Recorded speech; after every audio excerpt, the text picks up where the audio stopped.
It's not hard to see the influence of this ship. The influence of this ship being the science fiction paperback covers of the 70s and 80s by the likes of Peter Elson and Chris Foss and Angus Mackay and all the others. You know, I loved them dearly then, I love them dearly now, and every so often I like to make a spaceship in the spirit of those ships, namely their outlandish designs and outlandish colour schemes.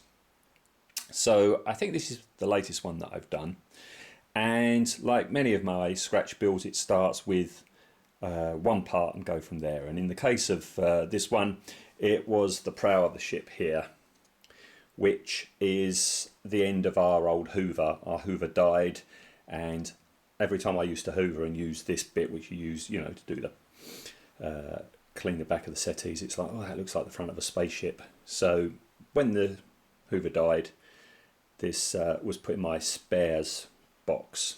So this is the beginning of the ship. What do I attach it to? Well, I attached it to this shape, which is my Corsair mouthwash bottle. Okay, just stuck the two together, and on the back for the engine, I think that's a cap of another type of mouthwash bottle, and just put some sticky gems on there for a couple of bits of blobby detail.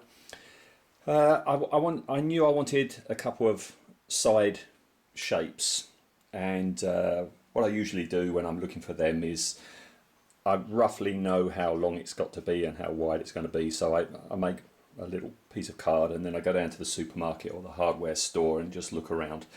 And these two are travel shampoo bottles, which I bought very, very cheap.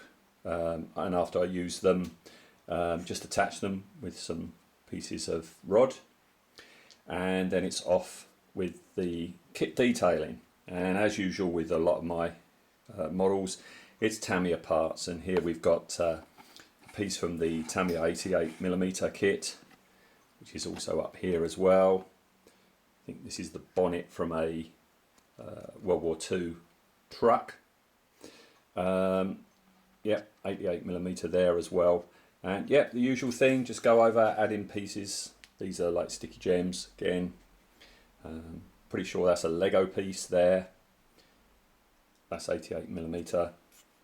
Bit of rod along the top. And just detailed it up.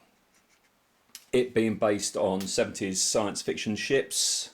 That means outlandish colours, and nothing is more outlandish than yellow and black, and I've always loved the yellow and black look. So this is a Games Workshop yellow, which I put on it, and then some black areas.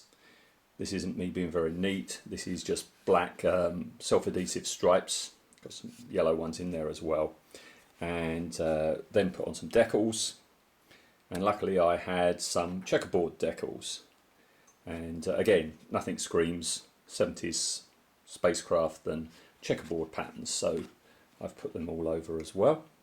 Okay, and then that was a case of putting a dirty wash over the yellow,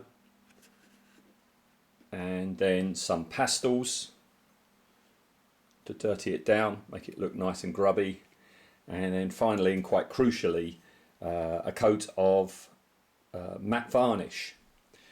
And that is crucial because it stops it looking toy-like, especially when you've got these garish colours like this. Until you matte varnish it down, it can look quite oof. So yeah, so that was that, and that's that done. Had a blast doing it, going back to the 70s, and more than likely I'll be doing another one soon.